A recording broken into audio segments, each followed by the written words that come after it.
दशरथ ने राम से यह तक कहा कि तेरी ये छोटी मां मुझसे गलत काम करा रही है बेटे, और तू इस समय सेनापति है, सारी सेनाओं का कंट्रोल तेरे हाथ में है, तू मुझे गिरफ्तार कर ले और मुझे जेल में डाल दे तो मेरा वचन भंग भी नहीं हुआ और तेरा राज्याभिषेक भी हो गया। मैं जेल में रह लूंगा लेकिन मैं तुझे निष्कासन नहीं दे सकता। लक्ष्मण कहते हैं राम से कि ये तीर, ये धनुष कंधे पे लटकाए घूमते हो, सुबाहु खरदूषण को मार के आए हो, बड़े वीर बनते हो, घर में अत्याचार हो रहा है, अनाचार हो रहा है, चुप बैठे हुए हो। कह रहे वलकल्ला वनवास जाऊंगा, मैंने कैसे भाई की पूजा की, कैसे नायक हो।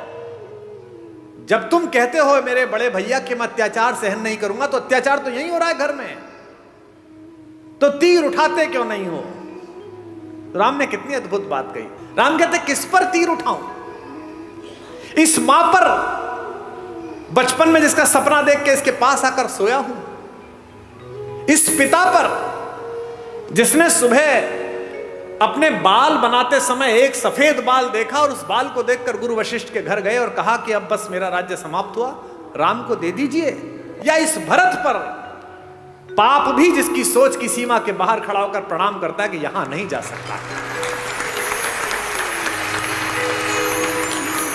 किस पर तीर चलाने के लिए बोलता है, बता। राम कहते हैं कि बता मुझे, मैं किसको मारकर पातक लूं, इन तीनों में से किसे मार दूं। और आज समस्या क्या है, मुझे माफ करेंगी हमारी भाभियां, रात को टीवी पे क्या देख रहे हो, एक घर में 3 बहुएं हैं, पूरी रात षड्यंत्र चल रहा है। छोटी वाली ने बड़ी वाली का ऐसा करा, बड़ी वाली ने इसका ऐसा। ये अचानक नहीं हो रहा है। ये क्या सोच रहे हो, आपकी कहानी चल रही है। कहानी तो रामायण की चली थी तो कर्फ्यू लग जाते थे। तुम्हारे हीरे मोती जा चुके, तुम्हारी विद्या जा चुकी, तुम्हारी सारी तकनीक जा चुकी, तुम्हारे लड़के जा चुके, सब जा चुके। तुम्हारे पास एक चीज बची है जिसे छीनने के लिए पागल है पश्चिम, और वो चीज है तुम्हारा परिवार, तुम्हारे संस्कार। अब इस पर डाका डालने की कोशिश है। कोई सीरीज देख लो, उसके 40 मिनट में एक बलात्कार होगा, एक हत्या होगी, एक संस्कृति और कला के ऊपर, भारतीय दर्शन के ऊपर गंदी गंदी गालियां होंगी। ये क्या है, ये धीमे धीमे आपके घरों तक जहर पहुंचाया जा रहा है। क्या दिखाया जा रहा है आपके सीरियल में, एक लड़का है घर में, वो लड़का चरित्रहीन भी है, वो जिससे उसका विवाह हुआ उसके बाद भी किसी से प्रेम में है, वो जिससे प्रेम हुआ उसके बाद तीसरे से भी किसी से प्रेम में है, उस परिवार की दोनों महिलाएं उससे विवाह कर चुकी हैं। आप में से किसी ने ऐसा घर कहीं देखा है? ये भारत के घर नहीं है, एक परिवार में भी ये संस्कार नहीं, लेकिन ये डालने की कोशिश की जा रही है कि ये सही है। राम को त्रैलोक्य में सौंदर्य के पहले 5-10 नाम में आने वाली रावण की अनित्य सुंदरी बहन सूपनखा प्रस्ताव देती है कि जंगल है, कौन देखेगा, मुझसे प्रेम कर ले, विवाह कर ले, और ये तो वैसे भी बिना मां बाप के तेरे साथ आई है तो सब निभा लेगी। राम कहते हैं माता मेरा विवाह हो चुका। लक्ष्मण से कहती है, लक्ष्मण भी यही करते हैं, गुस्से में सीता को हानि पहुंचाने की कोशिश करती है और ऐसे में अस्त्र उठता है और उसकी नाक पर चोट लग जाती है, जो रावण के गुस्से का कारण बनी है। ये राम है जो जंगल में भी मिले हुए इस अश्लील, अशालीन, असंस्कारी, अपारिवारिक अवसर को ठुकरा देते हैं। और एक रावण है जो पंचकन्याओं में पूजित माता मंदोदरी का पति होने के बावजूद भी सिर्फ इतना सुनकर कि जंगल में 2 लोग घूम रहे हैं, उनकी बीवी बहुत अच्छी है, उसके पीछे लग जाता है, इसीलिए उसके कुल वंश का नाश होता है, सारी पीढ़ियां ध्वस्त हो जाती हैं, सब लोग समाप्त हो जाते हैं। मैं केवल ये सोचता हूं कि अगर मेरे बोलने से 10 लोग, 20 लोग, 50 लोग, 100 लोग भी गुणात्मक परिवर्तन जीवन में हो जाए तो बढ़िया बात हो जाएगी। एक सज्जन ने मुझे चिट्ठी लिख कर दी, ऐसे ही जैसे ये चिट्ठी आई है, कि साहब वो मैं कल आया था, आपने राम और भरत के प्रेम के विषय में बताया, और मेरे सगे भाई साहब जो है वह हिम्मतनगर गुजरात में रहते हैं, और मेरा उनसे 25-30 साल से संपत्ति विवाद चल रहा है। ना मैं उनके बच्चों की शादी में गया, ना वो मेरे शादी में आए। पर कल रात सुन के मैं बहुत रोया। अब कल जब आपका कार्यक्रम समाप्त हो जाएगा तो मैंने दोनों बेटों को, बहुओं को लेकर मैं जा रहा हूं हिम्मतनगर, और संपत्ति के और अदालत के सारे कागज लेकर उनके चरणों में रख दूंगा और कह दूंगा, भैया जो आप जाने करिए, बस मुझे माफ कर दीजिए, मुझे चरणों में स्थान दीजिए। मुझे लगता है कि यही आपका पारिश्रमिक है, यही आपका प्रतिफल है। जिस समय आप दूसरे में ईश्वर देखना प्रारंभ कर देंगे, उस समय ईर्ष्या, कुंठा, बेईमानी, दुष्टताएं सबका विलोप हो जाएगा। और ये पृथ्वी इसीलिए बची हुई है अभी तक भी कि इसमें अच्छे लोगों का प्रतिशत ज्यादा है, बुरे लोगों का प्रतिशत कम है।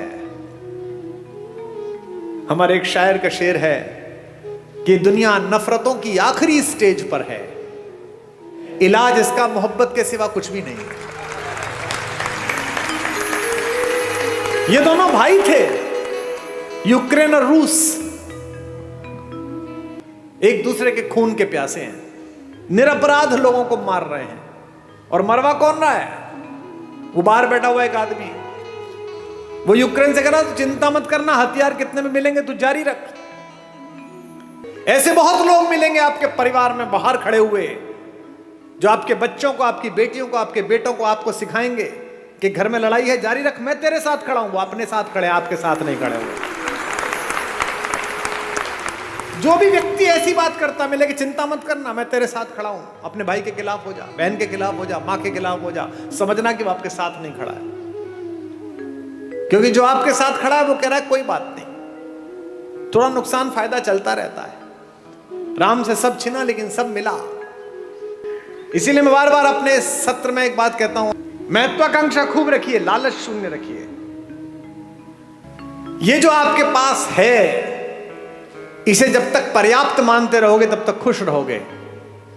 जिस दिन दूसरे के पास जो है उसको प्राप्त करने की कोशिश करोगे, उस दिन कष्ट में आ जाओगे। टेलीविजन पर क्या विज्ञापन आ रहा है?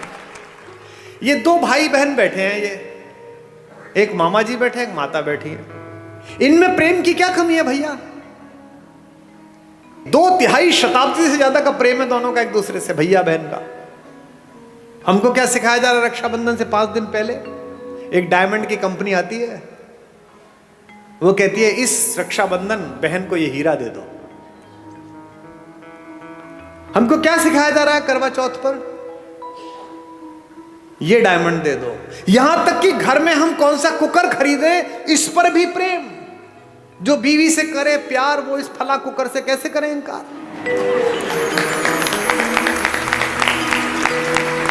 यानी जिनके घर में वो कुकर नहीं आता वो अपनी पत्नी से प्रेम नहीं करते। मेरे घर में शुरू में कुकर नहीं था तो मेरे पिता ने मेरी मां से प्रेम नहीं किया। कैसी मूर्खतापूर्ण बात है। साधनों से अगर प्रेम होता, अगर साधन प्रेम का प्रतीक होते तो राम पिछड़ जाते, रावण जीत जाता। मुझसे लोग कहते हैं आगरे में एक सफेद रंग की बिल्डिंग दिखाकर कि ये प्रेम का प्रतीक है। इसे प्रेम का प्रतीक बताते हो? ये प्रेम का प्रतीक है? अरे प्रेम का सबसे बड़ा प्रतीक तो समुद्र के नीचे इकट्ठे हुए वो पत्थर है जिन पर मेरा राम चल कर गया था।